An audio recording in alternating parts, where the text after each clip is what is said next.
അധ്യായം ആണല്ലോ വായിച്ചത്. യോഹന്ന का सुसमाचार उसका 19वां अध्याय में हमने पढ़ा है. മുൻപൊരിക്കൽ ഞാൻ പറഞ്ഞതുപോലെ വേദപുസ്തകത്തിൽ ഏറ്റവും പ്രധാനപ്പെട്ട എഴുത്തുകാരനാണ് യോഹന്നാൻ. कलाम का जो है सबसे सर्वश्रेष्ठ लेखक जो है माना जाता है, उसमें യോഹന്ന को गिना जाता है. 42ഓളം എഴുത്തുകാർ വേദപുസ്തകത്തിന്റെ രചനയിൽ പങ്കാളികളായിട്ടുണ്ട്. लगभग 42 लेखक लोगों ने बाइबल में लिखा हुआ है.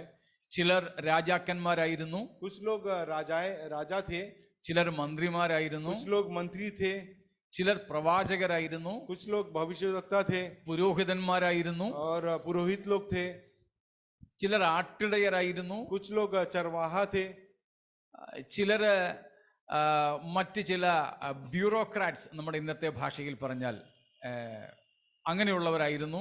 कुछ लोग ब्यूरोक्रेट्स जैसे अभी के जमाने में ब्यूरोक्रेट थे, उस जमाने उस प्रकार के थे. നമുക്കറിയാം വേറെ ചിലര് മത്സ്യബന്ധനക്കാരായിരുന്നു, और कुछ लोग मछुआरे थे, ചിലര് ടാക്സ് കളക്ടേഴ്സ്, ചുങ്കം പിരിക്കുന്നവര്, और कुछ लोग चुंगी जमा करने वाले लोग थे. ഇങ്ങനെ പല തരത്തിലുള്ളവരാണ് ഈ 42 എഴുത്തുകാർ. इस प्रकार के विभिन्न अवस्थाओं में जीवन में रहने वाले लोगों ने वचन को लिखा है. 1600 വർഷത്തെ ഇടവേളയിലാണ് ഇത് എഴുതപ്പെട്ടത്. ये 1600 साल के अंतराल में ये वचन को लिखा गया है. യേശുവിന്റെ ജനനത്തിന് 1500 വർഷം മുൻപ് തുടങ്ങി യേശുവിന്റെ ജനനത്തിന് 100 വർഷം പിൻപ് വരെയുള്ള 1600 വർഷം. कहा जाता है कि 1500 साल यीशु के जन्म के पूर्व और यीशु मसीह के जन्म के पश्चात 100 साल तक, इसके अंतराल में ये वचन को लिखा गया है.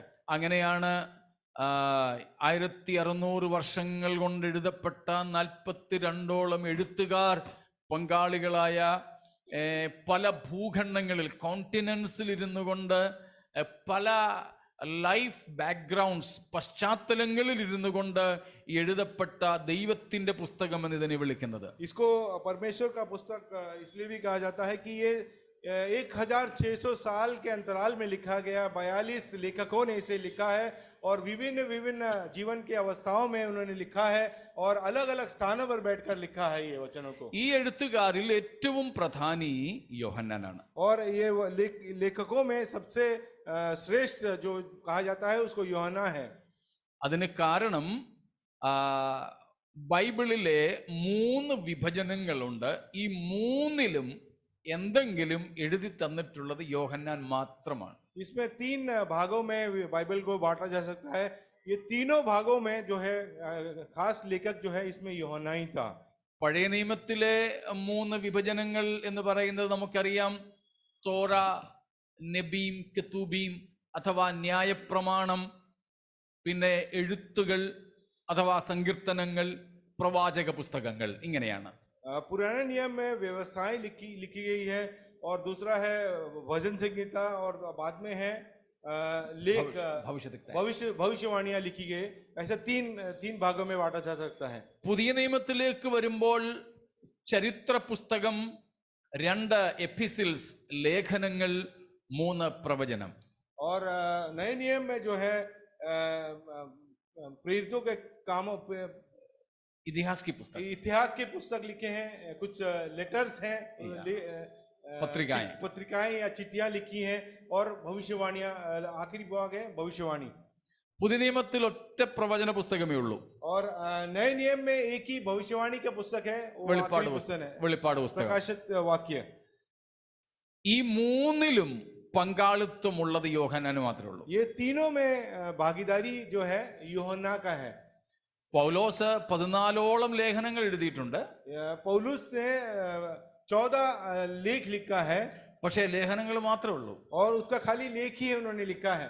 എന്നാൽ ചരിത്ര പുസ്തകവും ലേഖനവും പ്രവചന പുസ്തകവും എഴുതിയ ഒറ്റ എഴുത്തുകാരൻ യോഹന്നാനാണ്. उसमें से जो है इतिहास लिखा हुआ और लेख लिखा हुआ और भविष्यवाणी लिखा हुआ, उसमें तीनों में യോഹന്ന को हम देख पाते हैं. ചിലര്, ഞാൻ ആദ്യം ചരിത്ര പുസ്തകങ്ങൾ എന്ന് പറഞ്ഞതിനെ 2ആയിട്ട് തിരിക്കാറുണ്ട്. जो इतिहास का भाग है उसको 2 भागों में बांटा जा सकता है. മത്തായി തൊട്ട് യോഹന്നാൻ വരെ സുവിശേഷങ്ങൾ എന്നും പിന്നെ അപ്പോസ്തല പ്രവൃത്തിയെ ചരിത്ര പുസ്തകമെന്നും. और पहले 4 पुस्तक मैथ्यू, मार्क, लूक, जॉन जो है इसको सुसमाचार कहते हैं और प्रेरितों का काम को इतिहास भी कहा जा सकता है। എന്നാൽ നാം അതിനെ അഞ്ചിനെയും ഒരുമിച്ച് ചരിത്രമാക്കുന്നു. ആദ്യത്തെ 4 യേശുക്രിസ്തുവിന്റെ ജീവചരിത്രമാണെങ്കിൽ അഞ്ചാമത്തേത് അപ്പോസ്തല പ്രവൃത്തികൾ സഭയുടെ ചരിത്രമാണ്.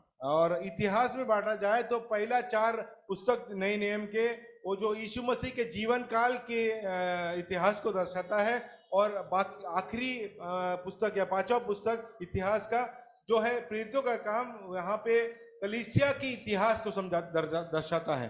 ഇത്രയും പറഞ്ഞത് നിങ്ങളുടെ അറിവിന് വേണ്ടി മാത്രമാണ്. ये सब बताया आप लोगों के ज्ञान के लिए.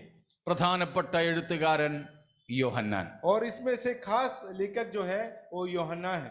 അദ്ദേഹമാണ് യേശുക്രിസ്തുവിന്റെ ക്രൂശീകരണം വിവരിപ്പാൻ ഏറ്റവും അർഹൻ. इसी यूहन्ना जो है यीशु मसीह को सूली पे चढ़ाए जाना इसका खास वर्णन करने के लायक यूहन्ना ही है. കാരണം ऐसा क्यों है? യേശുക്രിസ്തുവിന്റെ ക്രൂശീകരണത്തിൽ മുഴുവനും യേശുവിനൊപ്പം നിന്ന ഒറ്റ ഒരു ശിഷ്യനേ ഉള്ളൂ, അത് യോഹന്നാനാണ്. क्योंकि यीशु को सूली पे चढ़ाए जाने तक आखिरी वक्त तक उसके साथ में एक ही व्यक्ति रहा, वो यूहन्ना. ബാക്കിയുള്ളവരൊക്കെ യേശുവിനെ അറസ്റ്റ് ചെയ്തപ്പോൾ യേശുവിനെ വിട്ടുപോയി. और बाकी सब लोग को यीशु मसीह को जो अरेस्ट किया गया उस समय से सब गायब हो गए थे. അത് ക്രൂശിന്റെ ഒരു പ്രത്യേക അനുഭവം കൂടിയാണ്. वो एक सूली का एक खास अनुभव भी है. എന്തേ? क्या है वो? ലോൺലിനെസ്. वो है अकेलापन. ബാക്കി എല്ലാവരും നമ്മെ ആ സമയത്ത് വിട്ടുപോകും. उस समय में बाकी सब लोग आपको छोड़कर चले जाएंगे. എപ്പോഴെങ്കിലും നമുക്ക് ക്രൂശിന്റെ അർത്ഥങ്ങളെ പറ്റി പഠിക്കാൻ അവസരം കിട്ടിയാൽ ആ കാര്യം വിവരിക്കാം. अब सूली के अनुभव के बारे में हम जब सीखेंगे इस सब अनुभवों के बारे में हम सीख पाएंगे. അപ്പോൾ ക്രൂശിന്റെ ഒരു അവിഭാജ്യമായ അനുഭവമാണ് ഏകാന്തത, ഒറ്റപ്പെടൽ. सूली का एक बहुमूल्य खासियत ये है कि उसमें अकेलापन का अनुभव होता है. യേശുക്രിസ്തുവിന്റെ ക്രൂശീകരണത്തിന്റെ തുടക്കത്തിൽ തന്നെ, അറസ്റ്റ് ചെയ്തപ്പോൾ തന്നെ ശിഷ്യന്മാരൊക്കെ ഓടിപ്പോയി. और यीशु मसीह को सूली पर ले जाने से पहले उसको जब अरेस्ट किया गया उस समय ही उसके चेले सब छोड़कर भाग गए. കഴിഞ്ഞ ആഴ്ചയും ഞാനത് പറഞ്ഞുവല്ലോ, പ്രവചനം തന്നെയുണ്ട്, ഞാൻ ഇടയനെ വെട്ടും, I will strike the shepherd and the sheep will be scattered. ഞാൻ ഇടയനെ വെട്ടും, ആടുകൾ ചിതറും എന്ന പ്രവചനമുണ്ട്, അതാണ് യേശുവിൽ നിറവേറിയത്. और इस संबंध में एक भविष्यवाणी भी है कि मैं चरवाहा को काटूंगा, उस समय सारे भेड़ तितर-बितर हो जाएंगे. ഇവിടെ ഇടയൻ എന്ന് പറയുന്നത് ആടുകളുടെ വലിയ ഇടയനായ യേശുവാണ്. यहाँ पर चरवाहा या सबसे श्रेष्ठ सर्वश्रेष्ठ चरवाहा कहलाने लायक यीशु मसीह था जिसे मार दिया गया. നല്ല ഇടയനായ യേശുവാണ് ഇവിടുത്തെ ഇടയൻ. यहाँ पर एक अच्छा चरवाहा जो है वो यीशु मसीह है. ഉടയവനായ ഇടയനായ യേശുവാണ് ഇവിടുത്തെ ഇടയൻ. जो मालिक है, जो चरवाहा है, वो यीशु मसीह है. സ്തോത്രം. ആ യേശു എന്ന ഇടയനെ ദൈവം ശത്രുക്കളുടെ കയ്യിലേക്ക് എറിഞ്ഞു കൊടുക്കുന്ന തുടക്കത്തിൽ തന്നെ ശിഷ്യരൊക്കെ ഓടിപ്പോയി. जब शत्रुओं के हाथ में उस अच्छे चरवाहा को जब दे देते हैं उस समय ही जो है सब लोग जो उसके चेले इधर उधर चले जाते हैं. എന്നാൽ യോഹന്നാൻ മാത്രം നമുക്ക് കാണാൻ പറ്റും ക്രൂശിന്റെ ചുവട്ടിൽ നിൽക്കുന്ന ഏക ശിഷ്യൻ. और उस समय भी हम देख पाते हैं कि सूली के बगल में खड़ा हुआ एक ही व्यक्ति था, वो है यूहन्ना. He was influential also. തനിക്ക് യഹൂദ സമൂഹത്തിൽ സ്വാധീനവും ഉണ്ടായിരുന്നു. और यहूदी लोगों में काफी जाना पहचाना व्यक्ति था वो. തിരുവെഴുത്തിൽ നാം വായിക്കുന്നത് മഹാപുരോഹിതനുമായിട്ട് ബന്ധമുണ്ടായിരുന്നയാളാണ് യോഹന്നാൻ. महायाजक के साथ में उसका निकट संबंध भी था.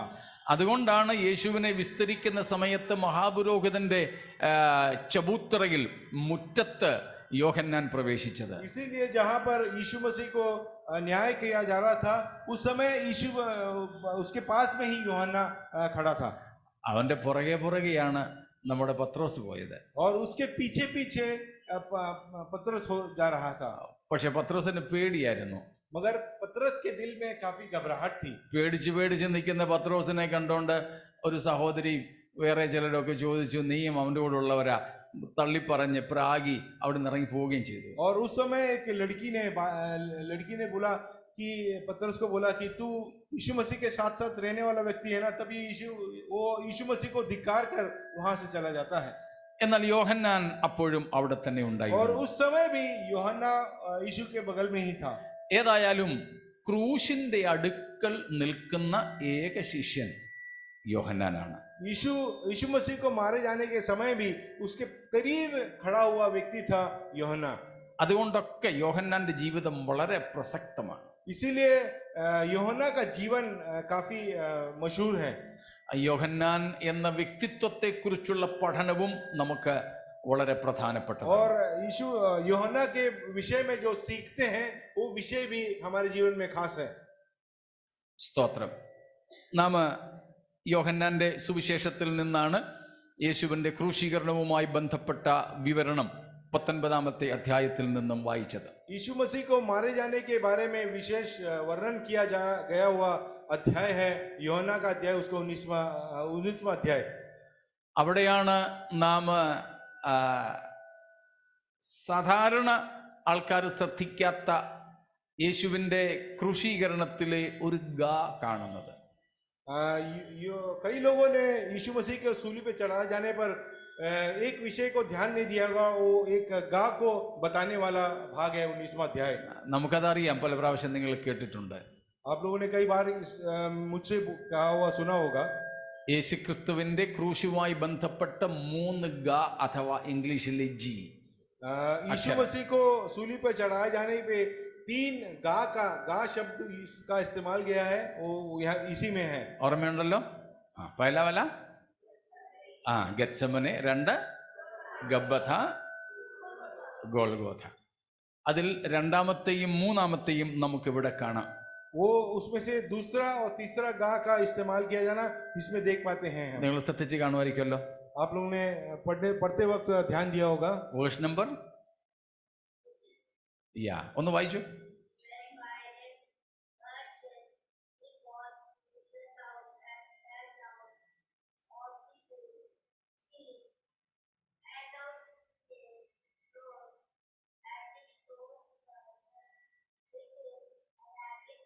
That is not. वो नहीं है ना? वही है. हाँ. When Pilate therefore heard that saying, he brought Jesus forth and sat down with the judgment seat in a place that is called the Pavement, and in Hebrew Gabbatha. Yeah, in Hebrew Gabbatha. സ്തോത്രം. അതുപോലെ മറ്റൊരു കാര്യവും കൂടെ യോഹന്നാൻ ഈ അധ്യായത്തിൽ പറയുന്നുണ്ട്. एक और बात है जो यूहन्ना इस अध्याय में कहता है। എന്താ പറയുന്നത്? वो क्या कहता है? ആരാണ് യേശുവിന്റെ ക്രൂശ് എടുത്തതെന്ന്. और वहां पर लिखा है कि यीशु मसीह का सूली कौन उठाया? ആരാ എടുത്തത്? कौन उठाया यीशु मसीह का सूली को? അത് കുറെ കൂടെ വ്യക്തമാകുന്നത് മലയാളത്തിലാണ്. वो काफी साफ साफ लिखा है, मलयालम में ही समझ में आता है। എത്രാം വാക്യമാ? 17. യാ, താൻ തന്നെ ക്രൂശിനെ ചുമന്നുകൊണ്ട്. वहां पर लिखा है कि यीशु ने खुद ही सूली को उठाया। हिंदी में कैसे?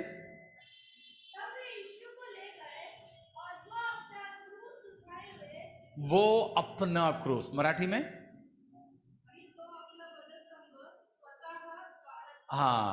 മറാഠിയിലും മലയാളം പോലെ തന്നെ വ്യക്തമാണ്. मराठी में भी मलयालम जैसे ही साफ साफ लिखा है। യേശു സ്വയം തന്റെ ക്രൂശ് എടുത്തു. यीशु स्वयं ही अपना क्रूस को उठाया। इंग्लिश में भी शायद उतना साफ नहीं है. ഓക്കെ. അപ്പോൾ ഹിന്ദിയിലാണ് അത്ര വ്യക്തമല്ലാത്തത്. അർത്ഥമുണ്ട്, എന്നാലും ആ സ്ട്രെസ് കൊടുത്തിട്ടില്ല. हिंदी में उस पे खुद ने, यीशु मसीह ने खुद ने उठाया, उस पे जोर नहीं दिया है। അപ്പോൾ യേശുവിന്റെ ക്രൂശ് എടുത്തത് വേറെ ആരും അല്ല. यीशु मसीह को सूली को उठाने वाला व्यक्ति और कोई नहीं था। സ്തോത്രം. യേശു തന്നെയാണ്. यीशु खुद ही सूली को उठाया उसने। മനസ്സിലാവുന്നുണ്ടല്ലോ? आप लोग समझ रहे हैं? അതുകൊണ്ട് നമ്മുടെ ക്രൂശ് ആരെടുക്കണം? इसीलिए हमारी सूली को कौन उठाना है? നമുക്ക് തന്നെ എടുക്കണം. हम खुद ही उठाना है हमारा सूली। വേറെ ആരും അത് എടുക്കത്തില്ല. हमारे सूली को कोई और उठाएगा नहीं आपके लिए। ശോഭയുടെ കുരിശ് ആശിഷിന് എടുക്കാൻ ഒക്കത്തില്ല. शोभा का सूली जो है आशीष उठा नहीं सकते हैं। ശോഭയ്ക്ക് തന്നെ എടുത്തേ പറ്റുള്ളൂ. वो शोभा को ही उठाना है. സ്തോത്രം. നമുക്ക് അവരവരുടെ ക്രൂശ്, अपने अपना सूली हम ही उठाना है. സ്തോത്രം. യേശു കർത്താവ് അത് ലൂക്കോസിൽ പറഞ്ഞിട്ടുണ്ട്. लूकोस में ये लिखा गया भी है. തൻ്റെ ക്രൂശ് എടുത്ത് നാൾ തോറും നമ്മുടെ ക്രൂശ് എടുത്തുകൊണ്ട് നമുക്ക് യേശുവിനെ അനുഗമിക്കണം. हम अपने सूली को उठाते हुए हर दिन चलना है. ഒത്തിരി പ്രസംഗകരും വരുത്തുന്ന ഒരു തെറ്റാണത്. हर एक प्रचारक भी ये गलती कर बैठते हैं. ഈ കഴിഞ്ഞ ദിവസവും ഞാനൊരു ലൈവ് പ്രസംഗത്തിൽ ഒരു പ്രശസ്തനായ പ്രസംഗകൻ ഇങ്ങനെ ചോദിച്ചിട്ട് തന്നെ പറഞ്ഞു നമുക്ക് കർത്താവിൻ്റെ ക്രൂശ് എടുക്കണമെന്ന്. और एक प्रचारक जो फेमस है ऑनलाइन में इस प्रकार प्रचार कर रहे थे कि हम सभी को यीशु मसीह का सूली उठाना है कर कर. അത് വളരെ ഈസിയാ. वो सभी सबसे आसान बात है. वो കാശുണ്ടെങ്കിൽ സ്വർണത്തിൻ്റെ ഒരെണ്ണം ഉണ്ടാക്കിയിട്ടോ, अगर पैसा है धन है तो फिर सोने का एक सूली उठा लो. ഇല്ലെങ്കിൽ തടിയടയോ വേറെ എന്തിൻ്റെങ്കിലും ഉണ്ടാക്കിയിട്ടോ അങ്ങ് പോയാൽ മതിയല്ലോ. अगर पैसे का अभाव है तो फिर एक लकड़ी का सूली उठाकर चलते बनो. അതിനാണ് കർത്താവിൻ്റെ ക്രൂശ്, കർത്താവും മരിച്ചു കിടക്കുന്ന രൂപം കൂടെയുള്ള കുരിശ് ആൾക്കാരിടുന്നത്. इसीलिए यीशु को सूली पे मरा गया वैसा ही एक सूली बनाकर अपने गले में लटकाते हैं कई लोग. അത് അല്ല നാം എടുക്കേണ്ടത്. उस प्रकार की सूली को हमें नहीं उठाना है. നമ്മുടെ ക്രൂശ് എടുക്കണം. हम सबों को अपने अपने सूली को उठाना है. അവരവർ തന്നെ അത് വഹിക്കണം. और हम अपने अपने सूली को ही उठाने चाहिए. ആ ക്രൂശിന്റെ അർത്ഥമാണ് മറ്റൊരിക്കൽ നമുക്ക് പഠിക്കാമെന്ന് ഞാൻ പറഞ്ഞത്. उस सूली को के संबंध में कुछ मैंने आप लोगों को बताया कि कुछ और बार समय में सीखेंगे. അപ്പോൾ ഇങ്ങനെയുള്ള വിശേഷപ്പെട്ട സൂചനകൾ നമുക്ക് യോഹന്നാന്റെ ഈ വിവരണത്തിൽ നിന്നും ലഭിക്കുന്നുണ്ട്. इस प्रकार की खास खास बातें जो कई और लेखकों ने नहीं लिखा है वो यूहन्ना के सुसमाचार में हम देख पाते हैं. അത് അത്രയും പറഞ്ഞ് ഞാൻ അവിടെ നിർത്തുന്നു. वहाँ उतना कहकर मैं समाप्त करता हूँ. എന്നിട്ട് നമ്മൾ പഠിച്ചു വരുന്ന വിഷയത്തിലേക്ക് പോകാം. हम आगे पढ़ने वाले विषय में बढ़ते हैं. आगे എന്താണ്? वो कौन सा है? Jesus emptied himself. यीशु मसीह ने अपने आप को शून्य बना दिया. കഴിഞ്ഞ ആഴ്ച നമ്മൾ ചിന്തിച്ചത് കൊണ്ട് ഒരുപക്ഷെ എല്ലാവർക്കും താജ ഓർമ്മ കാണുമായിരിക്കും. मैं क्योंकि पिछले हफ्ते ही आप लोग से इस विषय में बात किया, आप लोगों को ताजा विषय याद होगा. യേശു തന്നെ താൻ ഒഴിച്ചു. यीशु अपने आप को खाली कर दिया. സ്തോത്രം. അതിന്റെ 12 കാര്യങ്ങൾ നമ്മൾ ചിന്തിച്ചു അല്ലേ? उस विषय में हमने 12 विषयों को सीखा है. 12ാമത്തെ കാര്യമായിരുന്നു പിതാവിൻ്റെ നിത്യ സ്നേഹ ബന്ധത്തെ കർത്താവ് അല്പസമയത്തേക്ക് വേണ്ടെന്ന് വെച്ചിട്ട് യേശു പിതാവിൻ്റെ പാനപാത്രം കുടിക്കുവാൻ തന്നെ താൻ ഏൽപ്പിച്ചു കൊടുത്തു. जो पिता का जो अनंत काल का जो प्रेम में वास करने वाला यीशु मसीह उसे त्याग करके पिता का क्रोध का पात्र को अनुभव करने के लिए वो तैयार होता है. സ്തോത്രം. അതായിരുന്നു നാം 12ാമതായിട്ട് കണ്ടുകൊണ്ടിരുന്നത്. वो 12वां विषय इस विषय में वही ही था. സ്തോത്രം. മറ്റൊരു കാര്യം ഇന്ന് നിങ്ങളുമായിട്ട് പങ്കുവയ്ക്കുന്നു. एक और बात मैं आप लोगों के साथ में बांटना चाहता हूँ. മുമ്പ് പറഞ്ഞ ഒരു കാര്യം ഞാൻ ആവർത്തിച്ചു പറയട്ടെ. एक और जो बात जो कही थी उसे मैं वापस दोहराता हूँ. യേശു തന്നെ താൻ ഒഴിച്ചു എന്ന് പറയുമ്പോൾ തൻ്റെ ദൈവത്വത്തെ ഉപേക്ഷിച്ചെന്ന് ആരും കരുതരുത്. यीशु मसीह ने अपने आप को खाली कर दिया है, शून्य कर दिया. इसका मतलब ये नहीं है इसने अपना ईश्वरत्व को त्याग दिया कर. സ്തോത്രം. അത് സാധ്യമല്ല. क्योंकि वो संभव नहीं है. പിന്നെന്താ കർത്താവ് ചെയ്തത്? फिर यीशु मसीह ने क्या किया? He took a form which he was not having. തനിക്കില്ലാതിരുന്ന ഒരു രൂപം താൻ തനിക്കുണ്ടായിരുന്നതിനോട് ചേർത്തു വെച്ചു എന്ന് വേണം മനസ്സിലാക്കാൻ. यीशु मसीह का एक रूप है मगर उसने ऐसा रूप को धारण किया जो उसके पास नहीं था, नहीं कर सकता था, उसको उसे धारण कर लिया. ഒരിക്കൽ കൂടെ നമുക്ക് ഫിലിപ്പ് ലേഖനം 2-ാം അധ്യായത്തിന്റെ 6, 7, 8 വാക്യങ്ങൾ വായിക്കാം. फिलिपी 2 अध्याय उसका 6, 7, 8 पढ़ेंगे. See, there we have one word, form of God. Yeah. But made himself of Yeah. and took upon him the form of a Again, there is that same word, form. Yeah. and was made in the likeness of men. Mm-hmm. And being found in fashion as a man, Yeah. he humbled himself and became obedient unto death, even the death of the cross. സ്തോത്രം. അവിടെ നമ്മൾ കണ്ടു ദൈവ രൂപത്തിലിരുന്നവൻ, in the form of God. छठे अध्याय में लिखा, छठे वाक्य में लिखा है कि परमेश्वर का स्वरूप में जो बसा था. ഫോം നമുക്കറിയാവുന്ന ഒരു വാക്കാണ്, മൂലവാക്ക്. तो परमेश्वर के स्वरूप में, स्वरूप को बारे में हम जानते हैं. ഈ അടുത്ത കാലത്തൊക്കെ പ്രത്യേകിച്ച് ആർട്ടിഫിഷ്യൽ ഇൻ്റലിജൻസ് വന്നതിന് ശേഷം ഭയത്തോടെ ആൾക്കാർ കാണുന്ന ഒരു സംഗതിയാണ് മോർഫിംഗ് എന്നുള്ളത്. ये जो नए जमाने में आर्टिफिशियल इंटेलिजेंस आता है तो कई लोग घबराते हैं. एक विशेष है जिसे मॉर्फिंग कहते हैं. एक व्यक्ति का जीवित रूप वो प्रकट करते हैं. മോർഫിങ്ങിന്റെ അർത്ഥം നമുക്കറിയാമല്ലോ. मॉर्फिंग का मतलब कई लोग जानते हैं.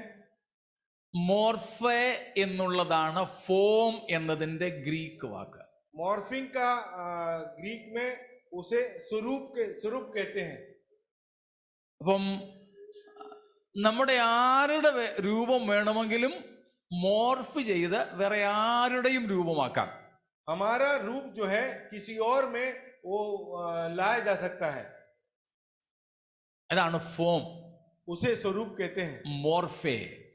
या फिर मॉर्फे उसको यूनानी भाषा में. അപ്പോൾ യേശുക്രിസ്തു ആരുടെ രൂപത്തിൽ, സ്വരൂപത്തിലായിരുന്നു? ദൈവത്തിന്റെ. यीशु मसीह किसके स्वरूप में थे? पहले वो परमेश्वर के स्वरूप में थे. പക്ഷേ യേശു എന്ത് ചെയ്തു? मगर यीशु मसीह ने क्या किया? emptied himself. उसने अपने आप को शून्य करके, എന്നിട്ട് और फिर क्या किया उसने? took upon the form of a servant. और दास का स्वरूप को उसने स्वीकारा. സ്തോത്രം.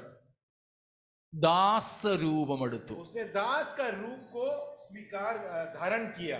സ്വയം എടുത്തതാണത്. क्योंकि वो स्वयं ही धारण किया उसने. സ്തോത്രം. ദാസനായി താൻ സ്വയം തീർന്നപ്പോൾ പിതാവിനോട് സകലത്തിലും വിധേയപ്പെട്ടുമിരുന്നു, അനുസരണമുള്ളവനായുമിരുന്നു. क्योंकि वो दास का स्वरूप को धारण किया था, इसीलिए वो पिता का आज्ञाकारी था और पिता के अधीन था. സ്തോത്രം. അതിന് ഒരാളിൻ്റെ ഒരു കോട്ട് ഞാനിവിടെ വായിക്കാം. If you want this kenosis rightly understood in one sentence, here it is. Christ Jesus emptied himself not of his divine nature, not of his divine attributes, but of certain divine prerogatives. ഇവിടെ അദ്ദേഹം പറയുന്നത് യേശു തന്നെത്താൻ ഒഴിച്ചു എന്ന് പറഞ്ഞാൽ എന്തല്ല, യേശു തൻ്റെ ദൈവീക സ്വഭാവമോ പ്രകൃതമോ ദൈവത്തിൻ്റെ ആട്രിബ്യൂട്ട്സ്, സ്വഭാവ വിശേഷങ്ങളോ ത്യജിച്ചു എന്നല്ല. यीशु ने अपने आप को शून्य किया या खाली किया. इसका मतलब यह नहीं है कि उसका ईश्वरीय स्वभाव या ईश्वरीय सामर्थ्य को उसने खाली कर दिया. इसका मतलब नहीं है, क्योंकि वो खाली कर ही नहीं सकता है. എന്നാൽ പിന്നെന്താണ് യേശു തന്നെത്താൻ ഒഴിച്ചു അല്ലെങ്കിൽ കെനോസിസ് എന്നതിന്റെ അർത്ഥം? और फिर यीशु ने अपने आप को शून्य किया. इसका मतलब क्या होता है? അദ്ദേഹം പറയുന്നു, but of he emptied himself of certain divine prerogatives. इसका मतलब यह है कि यीशु मसीह ने कई कुछ बातों को यीशु अपने आप को त्याग दिया उसने. എന്തുവാ ഈ പ്രിറോഗേറ്റീവ് എന്ന് പറഞ്ഞാൽ? हिंदी ഡിക്ഷണറി കൊടുക്കുന്ന അർത്ഥം ഇതാണ്. Dictionary, a prerogative as per the dictionary is a right or privilege exclusive to an individual or class. This is what is prerogative.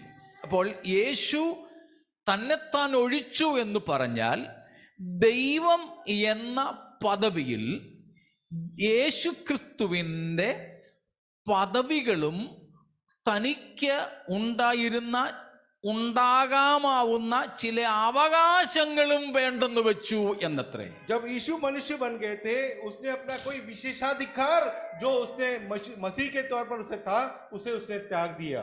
മനസ്സിലായോ? യേശു ആരാണ്?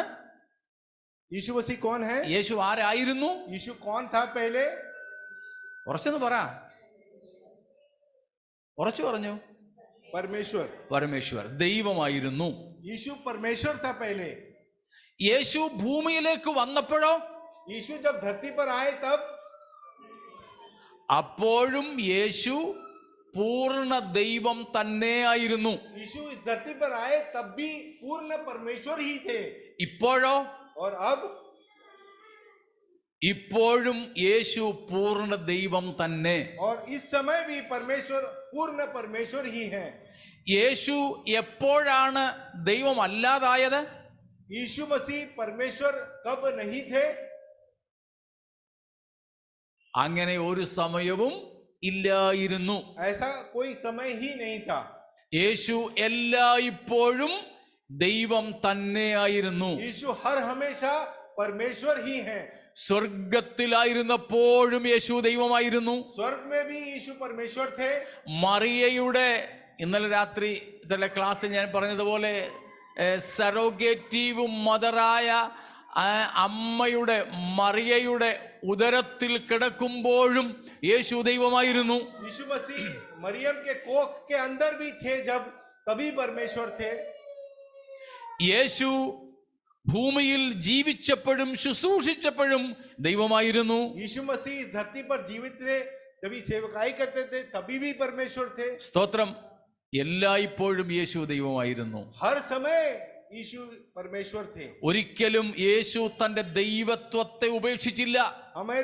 उसके ईश्वरत्व को उसने कभी त्यागा नहीं था। ദൈവത്തിന്റെ സ്വഭാവങ്ങളും യേശു ഉപേക്ഷിച്ചില്ല. परमेश्वर का स्वभाव को भी उसने कभी त्यागा नहीं था। പിന്നെ എന്തുമാത്രമാണ് യേശു ഉപേക്ഷിച്ചത്? और यीशु मसीह ने किस बात को त्यागा था? some prerogatives, അതായത് ദൈവം എന്ന നിലയിൽ യേശുവിന്റെ ചില അവകാശങ്ങൾ.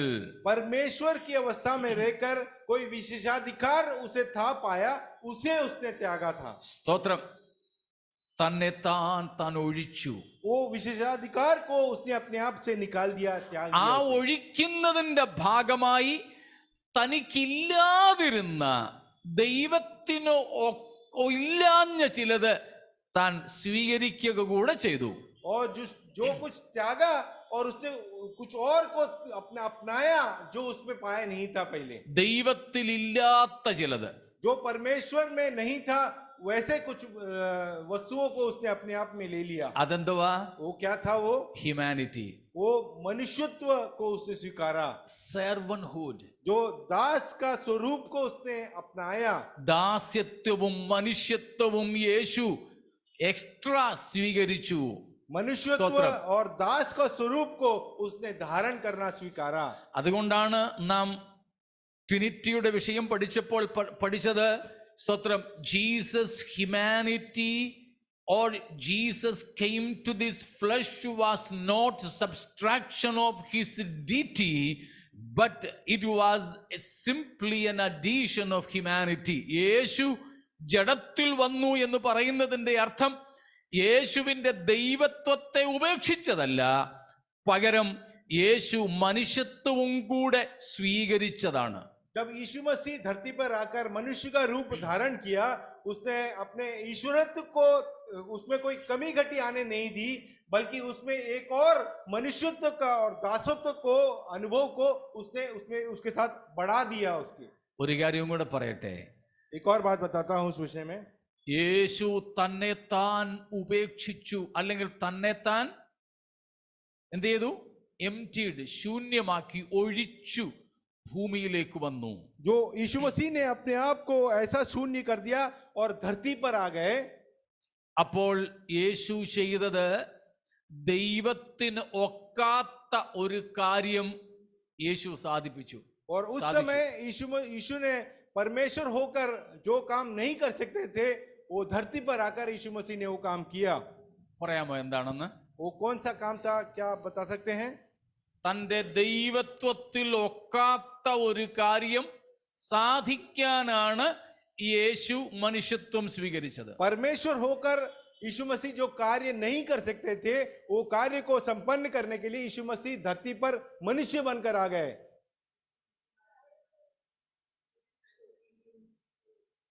Redeeming man is by God himself. No. No. Yes, absolutely, Benny brother. Death. It is quite impossible for God to die. ദൈവത്തിന് മരിക്കുക എന്നത് തികച്ചും അസാധ്യമാണ്. परमेश्वर को मृत्यु को स्वीकारना असंभव है, इसीलिए मनुष्य बनकर इस धरती पर परमेश्वर आ गए. ദൈവത്തിന് മരിക്കാനും പറ്റില്ല, ദൈവത്തെ ആർക്കും കൊല്ലാനും പറ്റത്തില്ല. परमेश्वर को कभी मृत्यु नहीं हो सकता है और कोई उसे मृत्यु पहुंचा भी नहीं सकता है. യേശു ദൈവമായി തന്നെ ഇരിക്കുകയായിരുന്നെങ്കിൽ നമ്മുടെ പാപത്തിന്റെ ശിക്ഷയായ മരണം സഹിപ്പാൻ ഏറ്റെടുപ്പാൻ അവന് കഴിയില്ലായിരുന്നു. अगर यीशु परमेश्वर ही बना रहता था तो वो हमारे पापों के प्रति हमारा मृत्यु को स्वीकार नहीं सकता था, इसीलिए वो मनुष्य रूप धारण कर कर मृत्यु को स्वीकारा. അപ്പോൾ ദൈവരൂപത്തിലിരിക്കെ ദൈവത്തിന് കഴിയാത്തത് പാപികളായ നമുക്ക് വേണ്ടി നമുക്ക് പകരമായി മരിക്കുക, അത് യേശു തന്റെ മനുഷ്യത്വത്തിൽ സാധ്യമാക്കി. मनुष्य बनकर यीशु मसीह धरती पर आए और हम जो पाप में मरने थे, हमारे प्रति यीशु ने उस मृत्यु को स्वीकार कर सूली पर मर गए. അതുകൊണ്ടാണ് പലരും സംശയമായി തന്നെ ചോദിക്കുന്നത്, യേശു ദൈവമായിരുന്നെങ്കിൽ പിന്നെ എങ്ങനെ മരിച്ചെന്ന്. इसीलिए कई लोग शक के साथ इस प्रकार प्रश्न पूछते हैं कि यीशु मसीह परमेश्वर है, फिर भी वो कैसे मर गया. അതുകൊണ്ടാണ് യേശു മനുഷ്യത്വം സ്വീകരിച്ചത്. इसीलिए कहते हैं कि मनुष्य का रूप उसने धारण कर कर धरती पर आए. സ്തോത്രം. അപ്പോൾ 13ാമത്തെ കാര്യം ഞാൻ ഇവിടെ പറഞ്ഞു വെച്ചു. और 13वां जो विषय है वो आप लोग के सामने प्रस्तुत किया मैंने. കിട്ടിയില്ല അല്ലേ? സ്തോത്രം. അതായത് യേശു തന്നെത്താൻ ഒഴിച്ചപ്പോൾ 13ാമത്തെ കാര്യം എന്താ ഒഴിച്ചത്? തൻ്റെ ഇമ്മോർട്ടാലിറ്റി, തൻ്റെ ഇൻകറപ്റ്റിബിലിറ്റി. യേശു തൻ്റെ അമർത്യത ഒഴിച്ചിട്ട് മർത്യത സ്വീകരിച്ചു. अमर्त्यता को पाया हुआ परमेश्वर उसे त्याग करके मृत अवस्था में आने के लिए वो मनुष्य बन गया. वही 13वां विषय है. അതാണ് 13ാമത്തേത്. 13वां बात वही है. നമ്മെ വീണ്ടെടുക്കാൻ യേശു നമുക്ക് വേണ്ടി മരിക്കുവാൻ ഭൂമിയിലേക്ക് വന്നപ്പോൾ തന്നെത്താൻ ഒഴിച്ചതിൽ 13ാമത്തേതാണ് ദൈവത്തിൻ്റെ അവകാശമായ, ദൈവത്തിൻ്റെ അവസ്ഥയായ അമർത്യത. സ്തോത്രം. മരണമില്ലാത്ത അവസ്ഥ കർത്താവ് നമുക്ക് വേണ്ടി ഒഴിച്ചു വെച്ചു. यीशु मसीह ने हमारे प्रति एक और 13वां बात जो किया, उसने इमोर्टैलिटी अपने अंदर से अलग कर कर उसने मरने को स्वीकार कर लिया. उसने സ്തോത്രം. അവൻ അമർത്യനായിരുന്നു. वो अमर्त्य था, അല്ലേ? है कि नहीं? സ്തോത്രം. ദൈവത്തെ ആർക്കെങ്കിലും കൊല്ലാനോ ഏതെങ്കിലും തരത്തിൽ ദോഷം ചെയ്യാനോ പറ്റുമോ? यीशु मसीह को किसी प्रकार की हानि या मृत्यु कोई व्यक्ति कर सकता है परमेश्वर को? ഒരിക്കലും ഇല്ല. कभी नहीं कर सकता. സ്തോത്രം. ആ യേശു ജഡമെടുത്തു വന്നപ്പോൾ, പ്രൈസ് ഗാഡ്, താൻ മർത്യനായി ഭൂമിയിൽ വരികയായിരുന്നു. यीशु मसीह जब देहधारी बनकर धरती पर आए, वो मृत्यु पाने लायक शरीर को लेकर आए. സ്തോത്രം. എൻ്റെ കൂടെ നിങ്ങൾ ഉണ്ടല്ലോ. आप लोग हमारे संग हैं. ആ മനുഷ്യത്വത്തിൽ വന്നപ്പോഴാണ്, സ്തോത്രം, അമ്മയുടെ ഉദരത്തിൽ ഒരു കൊച്ചു കുഞ്ഞായി ഏതാണ്ട് 280-90 ദിവസം ഇങ്ങനെ കിടന്നത്. और उस प्रकार से मनुष्य का रूप धारण कर धरती पे आए, तभी मरियम के कोख में वो 90 दिन तक 9 महीने तक अंदर उसके कोख में था. സ്തോത്രം. മനസ്സിലാക്കണേ, നമ്മുടെ കർത്താവ് തൻ്റെ അമർത്യത, ദൈവത്തിൻ്റെ അവകാശമായത് ഒഴിഞ്ഞു വെച്ചിട്ട് മനുഷ്യന്, സ്തോത്രം, പാപം നിമിത്തം ലഭ്യമായ, മനുഷ്യന് പാപം നിമിത്തം ശിക്ഷയായി ലഭിച്ച മരണം ഏറ്റെടുക്കുവാനായിട്ട് വന്നു. हमारे पापों के वजह से जो हमें दंड मिलना था वो मृत्यु था। उस मृत्यु को स्वीकारने के लिए मनुष्य बनकर यीशु मसीह धरती पर आए और उस अमर्त्य शरीर को मृत शरीर की अवस्था में यीशु ने लाया। എബ്രായ ലേഖനം 2-ാമത്തെ അധ്യായം. इब्रानियों की पत्री उसका दूसरा अध्याय। സ്തോത്രം. അതിൻ്റെ 16-ാമത്തെ വാക്യം. उसका 16वां वाक्य। For verily, അതിൻ്റെ let's read 9th verse first. पहले 9वां वचन पढ़ें। but we see Jesus, who was made a little lower than the angels, for the suffering of death, crowned with glory and honor, that he, by the grace of God, should taste death for a kingdom. By grace of God he tasted death. ताकि वो परमेश्वर के अनुग्रह से वो मनुष्य के लिए मृत्यु को स्वाद चखा। സ്തോത്രം. മരണം ആസ്വദിച്ചു എന്നാണ് മലയാളത്തിൽ. मलयालम में लिखा है कि मृत्यु को स्वाद के साथ खाया। സ്തോത്രം. എബ്രായ ലേഖനം 2:9. इब्रानियों की पत्री दूसरा अध्याय उसका 9वां वाक्य। ഇനി 16-ാമത്തെ വാക്യം ആവശ്യമുള്ള. अभी आगे 16वां वचन पढ़े। For verily, he took not on him the nature of angels, but he took on him the seed of Abraham.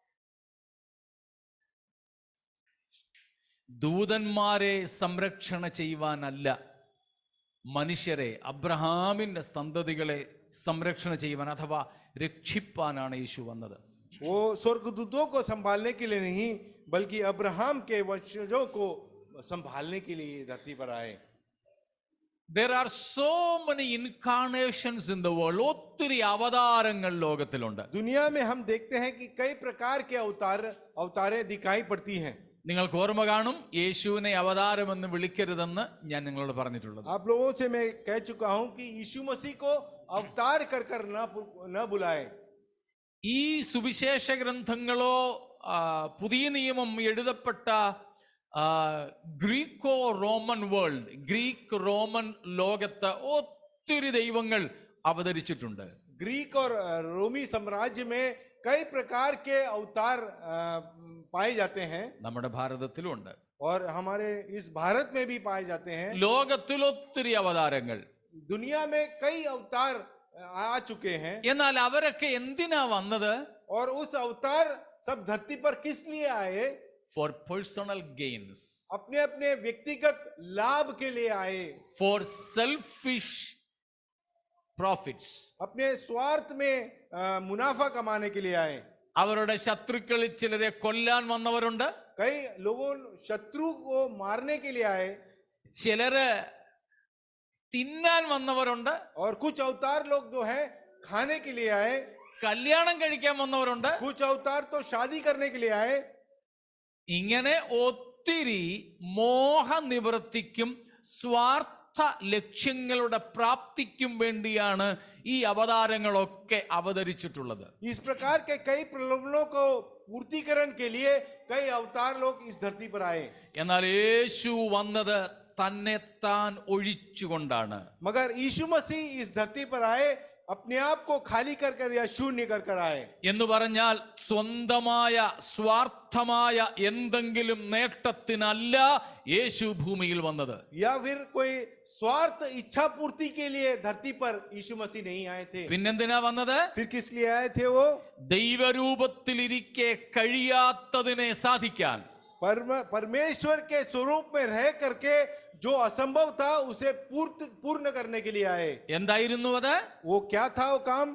പാപികളായ നമുക്ക് വേണ്ടി പ്രതിമരണം സഹിക്കുക, വിക്കേറിയസ് ഡെത്ത്, നമുക്ക് വേണ്ടി സഹിക്കുക എന്നത് തന്റെ ദൈവത്വത്തിൽ പറ്റില്ലായിരുന്നു. जो पापों के पश्चात हमें जो मृत्यु पाना था उस मृत्यु को स्वीकारने के लिए यीशु मसीह धरती पर आए थे। ഹല്ലേലൂയ. മനസ്സിലാവുന്നുണ്ടോ? आप लोग समझ रहे हैं? എന്റെ കൂടെ നിങ്ങളുണ്ടോ? क्या आप लोग हमारे संग हैं? സ്തോത്രം. യേശു മരണം ആസ്വദിപ്പാൻ ഭൂമിയിലേക്ക് വന്നു. यीशु मसीह धरती पर आए ताकि वो मृत्यु को झक कर जाए. അവൻ ഇവിടെ വാഴാൻ വന്നവനല്ല. यहाँ पर अपना राज्य बसाने के लिए नहीं आए थे. സാത്താനും അങ്ങനെ ഒരു തെറ്റിദ്ധാരണയുണ്ടായി. शैतान के मन में भी एक गलत धारणा थी इस प्रकार में. യേശു വന്നത് ഇവിടെ വാഴാനാണെന്ന്. उसने सोचा कि यीशु मसीह यहाँ पर राज्य संभालने के लिए आए हैं. സാത്താനും വിചാരിച്ചു യേശു ഇവിടെ വന്നത് അധികാരം പിടിക്കാനാണെന്ന്. शैतान ने भी सोचा कि यीशु मसीह धरती पर आए अधिकार जमाने के लिए. അതുകൊണ്ടാണ് അവൻ പറഞ്ഞത്, ലോകത്തിലെ മുഴുവൻ രാജ്യങ്ങളും കാണിച്ചിട്ട് ഇതിന്റെ അധികാരമൊക്കെയും ഇതിന്റെ മഹത്വവും ഞാൻ നിനക്ക് തരാമെന്ന്. और इसीलिए शैतान ने उसे पूरा सारा धरती दुनिया दिखाकर साम्राज्य दिखाकर कहा कि सबका अधिकार मेरे पास है, मैं तुझे दूंगा. Jesus came not to rule. अधिकार जमाने के लिए यीशु मसीह नहीं आए थे धरती पर. Jesus came not to experience some pleasures. और धरती पर कोई मजा चखने के लिए भी नहीं आए थे वो. Jesus came to this world not to acquire some selfish goals. अपने स्वार्थ के अनुसार कुछ प्राप्ति के लिए वो धरती पर नहीं आए थे. But Jesus emptied himself all the divine prerogatives and took upon him the flesh of a man, that he may taste death vicariously for all the humanity under sin, curse and condemnation.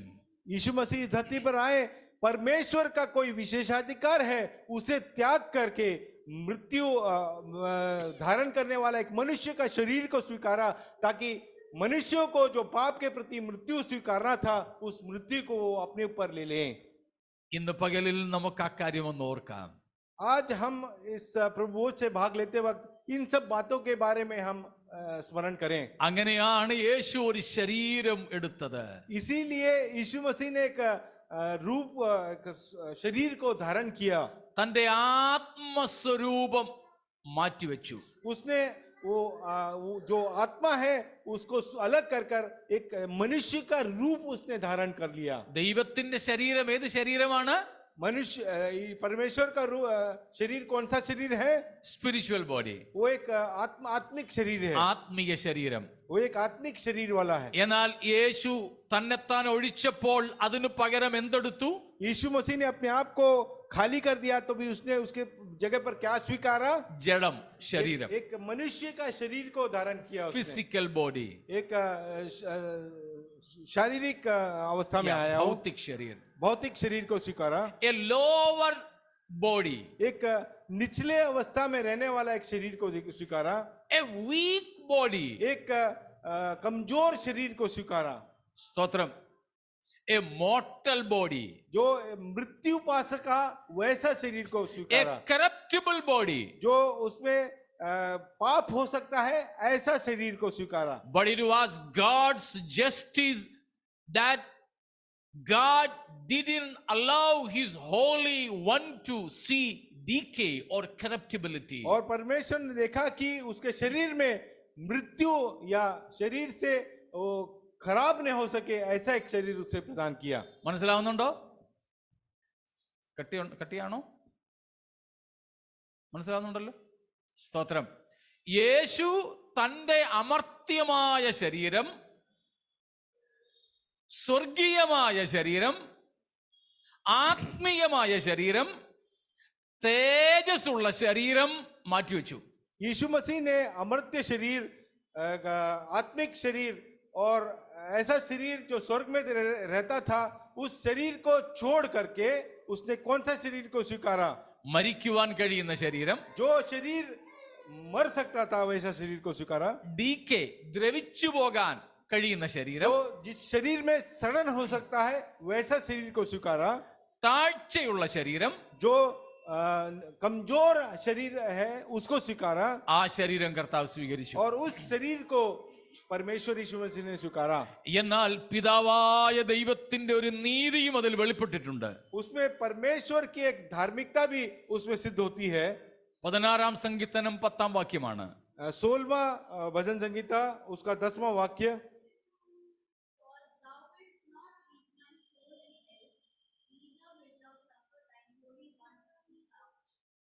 ഇങ്ങനെ തന്നെ താൻ ഒഴിച്ച് മനുഷ്യനു വേണ്ടി മരണം ആസ്വദിപ്പാൻ വന്ന യേശു മരിച്ചു എന്നത് ശരിയാണെങ്കിലും, സ്തോത്രം, ആ മരിച്ച ശരീരത്തെ ദ്രവത്വത്തിന് ഏൽപ്പിക്കാതിരുന്നത് ദൈവത്തിന്റെ നീതിയും ശക്തിയുമായിരുന്നു എന്ന് ഈ പകൽ നാം മനസ്സിലാക്കുക. हम आज सुबह ये बात को समझे, यीशु मसीह ने जो मरणहारी शरीर को स्वीकारा, मगर वो मरने के पश्चात भी परमेश्वर ने इसका ध्यान दिया कि उसका शरीर को कोई सड़न महसूस न हो. ഹല്ലേലൂയ. അതുകൊണ്ട് യേശുവിന്റെ ജനനത്തിന് 900 years 900 വർഷങ്ങൾക്ക് മുമ്പേ ദാവീദിലൂടെ പ്രവചിച്ചു, ഞാൻ എൻ്റെ പരിശുദ്ധനെ ദ്രവത്വം കാണാൻ സമ്മതിക്കില്ല. इसीलिए यीशु के 900 साल पहले ही भविष्यवक्ता दाऊद ने इस प्रकार लिखा कि मेरे प्रिय को उसके मृत्यु के पश्चात उसको शरीर को सड़ने नहीं देंगे कर कर. ഹല്ലേലൂയ. എൻ്റെ കൂടെ നിങ്ങളുണ്ടോ? आप लोग क्या हमारे संग हैं? തന്റെ അമർത്യമായതിനെ നമുക്ക് വേണ്ടി മർത്യമയമായി തിരഞ്ഞെടുത്ത യേശുവിന്റെ ഓർമ്മയാണ് ഈ അപ്പവീഞ്ഞുകൾ. उस अमर्त्य शरीर जो मृत्यु को स्वीकारा, उसको स्मरण दिलाने वाली बात है ये प्रभु का भोज. ഹല്ലേലൂയ. ആ കർത്താവുമായി നമുക്കൊരു ബന്ധമുണ്ടാകട്ടെ. उस परमेश्वर के साथ हमारा एक व्यक्तिगत संबंध बन जाए. ഇന്ന് പകലിൽ നമ്മുടെ ജീവിതത്തെയും കൂടെ ഒന്ന് വിലയിരുത്താം. हम अपने जीवन को भी जरा परख कर देखते हैं. കഴിഞ്ഞ ദിവസങ്ങളിലൊക്കെ നാം എവിടെയെങ്കിലും തെറ്റിപ്പോയെങ്കിൽ കർത്താവിനോട് നമുക്ക് അവയെല്ലാം ഏറ്റുപറയാം. पिछले हफ्ते हमारे जीवन में कोई गलती हुई है तो हम प्रभु के सामने कबूल करें और उससे माफी मांगे. നാം അലക്കി തേച്ച വസ്ത്രവും ധരിച്ചുകൊണ്ട് AC വണ്ടിയിൽ യാത്ര ചെയ്താൽ പോലും കുറെ കഴിയുമ്പോൾ അത് മുഷിയും അഴുക്കാകും. हम साफ सुथरे हो जाए, साफ सुथरे कपड़े पहने और ऐसी वाहन में यात्रा करें, उसके पश्चात भी कुछ समय बाद हमारे वस्त्र में खराब होने लगते हैं. ഇതുപോലെ ലോക ജീവിതത്തിൽ എവിടെയെങ്കിലുമൊക്കെ പാകപ്പിഴകൾ വന്നിട്ടുണ്ടെങ്കിൽ നമുക്ക് നമ്മെ തന്നെ കർത്തൃസന്നിധിയിലേക്ക് സമർപ്പിക്കാം. और इस प्रकार जीवन की यात्राओं में हमारे जीवन में भी कई अशुद्धताएं हमारे जीवन में आ लपटी होगी, उसे हम परमेश्वर के सामने कबूल करें और उससे माफी मांगे. നമ്മുടെ ചിന്തകളിൽ അശുദ്ധികൾ വന്നിട്ടുണ്ടെങ്കിൽ, हमारे सोच विचार में अयोग्य बातें आई होंगी, ആഗ്രഹങ്ങളിൽ, कई इच्छाओं में, നമ്മുടെ സംസാരത്തിൽ, हमारे बातों में, റെസ്പോൺസ്, നമ്മുടെ പ്രതികരണങ്ങളിൽ, हमारे प्रतिकरण में भी कई गलत बातें होंगी हुई होंगी. ചിലപ്പോൾ റിയാക്ഷൻസിൽ, कई बार हम रिएक्ट करते हैं, उसमें हमारा गलत हुआ होगा. അങ്ങനെയൊക്കെ ഉള്ളത് നമുക്ക് കർത്താവിനോട് ഇന്ന് പകലേറ്റു പറയാം. अगर ऐसा हमारे जीवन में हुआ है तो उसे उसके सामने कबूल करें, അഗ്നിജ്വാലയ്ക്കൊത്ത കണ്ണുകളോട് കൂടിയവന്റെ മുമ്പിലാണ് നാം ആയിരിക്കുന്നത്. क्योंकि हम अग्नि समान आंखों वाले उस परमेश्वर के सम्मुख बैठे हैं. हम ജീവിച്ചിരിക്കുന്നവർക്കും മരിച്ചവർക്കും അവൻ ന്യായാധിപതിയാണ്. जो जीवित है, जो मृत है, उसको उसका न्यायाधीश है. वो അവൻ ആരോടും മുഖപക്ഷം वो കാണിക്കുന്നില്ല. किसी के साथ भी पार्शियलिटी नहीं करता है. वो ആ കർത്താവിന്റെ മുമ്പിലാണ് നാം ഇന്ന് उस പകലായിരിക്കുന്നത്. परमेश्वर के सम्मुख हम बैठे हैं. നമ്മെ തന്നെ നമുക്കൊന്ന് हम പരിശോധിക്കാം. अपने जीवन को परखते हैं. ഹല്ലേലൂയ. എന്തെങ്കിലും നമ്മുടെ ജീവിതത്തിൽ കർത്താവിന്റെ വരവിൽ പോകാത്ത അല്ലെങ്കിൽ പോകുന്നതിന് തടസ്സമായിട്ടുണ്ടെങ്കിൽ നമുക്കവയെ ഏറ്റുപറഞ്ഞ് ഉപേക്ഷിക്കാം. परमेश्वर की उपस्थिति में जाने से हमें जो बात रोकता है उसको परमेश्वर के सामने कबूल करे और माफी मांगे. യേശു കർത്താവിന്റെ വരവിൽ എടുക്കപ്പെടുവാൻ തടസ്സമായി നമ്മിലുള്ള എന്തും കർത്താവിനോട് ഏറ്റുപറഞ്ഞ് ഉപേക്ഷിക്കാം. परमेश्वर के आगमन में हम ले जाने से हमें जो बात रोकता है उस बात को परमेश्वर के सामने कबूल करे और माफी मांगे. സ്വഭാവങ്ങളാണെങ്കിൽ നമുക്കവയെ ഉപേക്ഷിക്കാം. अगर स्वभाव है तो उस स्वभाव को हम त्यागें. അരുതാത്ത ബന്ധങ്ങളാണെങ്കിൽ വിട്ടുകളയാം. और ऐसे रिश्ते हैं जो हमें रोकते हैं तो उस रिश्तों को हम त्यागें. എന്തെങ്കിലും മനസ്സിൽ വെച്ചുകൊണ്ടിരിക്കുന്നതാണോ നമുക്കത് വിട്ടുകളയാം. और हमारे मन में रखने वाली कुछ बातें हैं जो हमें रोक रहा है तो उस बातों को हम त्यागें. നമ്മുടെ കർത്താവ് നമ്മെ ശുദ്ധീകരിക്കുവാൻ വേണ്ടിയാണ് കാൽവറിയിൽ മരിച്ചത്. हमें शुद्ध करने के लिए ही परमेश्वर यीशु पर सूली पर मरे हैं. സ്തോത്രം. അവൻ നമുക്ക് വേണ്ടി മരണം ആസ്വദിച്ചു. उसने हमारे लिए मृत्यु को चखा. उसने തന്റെ ശരീരം പിച്ചി ചിന്തപ്പെടാൻ ഏൽപ്പിച്ചു കൊടുത്തു. और उसके शरीर को नोचने के लिए, मारने के लिए अपने आप दे दिया. उसने യേശുവിന്റെ ശരീരത്തിലെ ഓരോ രോമകൂപത്തിൽ നിന്നും രക്തം പൊടിച്ചു വന്നു. उसके शरीर के हर एक बाल को नोच कर निकाल कर उसमें से खून बहने लगा था। യേശുവിന്റെ തല മുതൽ പാദം വരെ രക്തം ധരിച്ചവനായി അവനായിരുന്നു. सर से लेकर पैर तक लगता है जैसे उसने खून को धारण किया है। അടികൊണ്ട് അവന്റെ ശരീരം നീര് വെച്ചു വീർത്തു. जब इतना उसे मार मार करके उसका पूरा शरीर में सूजन हो गया था। തന്റെ മുഖവും കണ്ണും ഒക്കെ നീര് വെച്ചു വീർത്തു.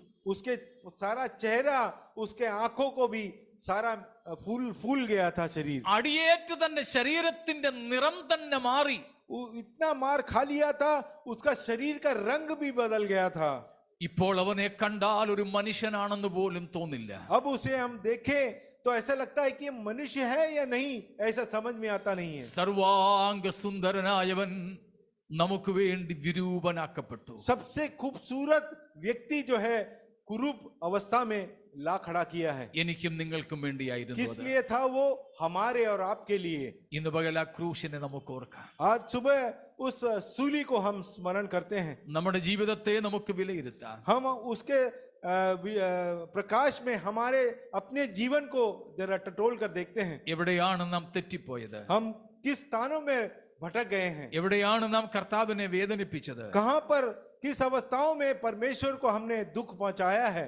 നമുക്ക് നമ്മെ തന്നെ ദൈവസന്നിധിയിൽ ഏൽപ്പിച്ച് ശുദ്ധീകരണത്തിനായി പ്രാർത്ഥിക്കാം. हम अपने आप को उस अवस्थाओं में परमेश्वर के सामने कबूल करें और परमेश्वर से माफी मांगें। ക്രൂശിനെ ധ്യാനിക്കുന്ന ഒരു പാട്ടിന്റെ ഇരടികൾ പാടാം. सूली को स्मरण दिलाने वाले एक गीत को हम गाएंगे। ആ സമയം നമുക്ക് നമ്മെ തന്നെ ശോധന ചെയ്യാൻ ഒരു സമയമാണ്. उस समय अपने आप को टटोल कर देखने का समय है वो। എന്നിട്ട് കർത്താവിന്റെ മുമ്പിൽ കർത്താവിനോട് കൂട്ടായ്മ ആചരിപ്പാൻ നമുക്ക് പ്രാഗൽഭ്യമുണ്ടെന്ന് തോന്നുന്നെങ്കിൽ കർത്താവിന്റെ തിരുമുമ്പിൽ തിരുവത്താഴത്തിനായി നിങ്ങൾക്ക് എഴുന്നേറ്റ് നിൽക്കുകയും ചെയ്യാം. और परमेश्वर के साथ संगति में आप कॉन्फिडेंट हैं तो आप अपने अपने स्थान पर खड़े हो सकते हैं प्रभु भोज से भाग लेने के लिए। हालेलुया.